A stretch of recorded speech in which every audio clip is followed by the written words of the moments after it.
রক্তের সুগার লেভেলকে 30% পর্যন্ত কমাতে সাহায্য করে। এই ফলটি ডায়াবেটিসের ঝুঁকি কমাতে ভীষণভাবে সাহায্য করে।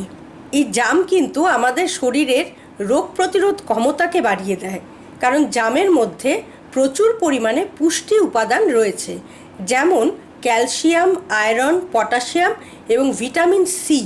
এইগুলো শরীরের রোগ প্রতিরোধ ক্ষমতাকে বাড়িয়ে দেয়। এছাড়াও শরীরে যদি হাড়ের কোনো প্রবলেম থাকে তাহলেও কিন্তু জাম ভীষণ উপকারী একটি ফল। জাম শরীরের হাড়কে শক্তিশালী করতেও সাহায্য করে। হার্টের যদি কোনো রোগ থাকে তাহলে সেক্ষেত্রেও কিন্তু ঝুঁকি কমায় এই জাম। হৃদরোগজনিত যদি কোনো রোগ থাকে তাহলে সেক্ষেত্রেও কিন্তু ঝুঁকি কমিয়ে দিতে পারে এই জাম। জামে বেশ কিছু উপাদান আছে যেগুলো শক্তিশালী অ্যান্টিঅক্সিডেন্ট হিসেবে কাজ করে বলে কোলেস্টেরলের জারণ রোধ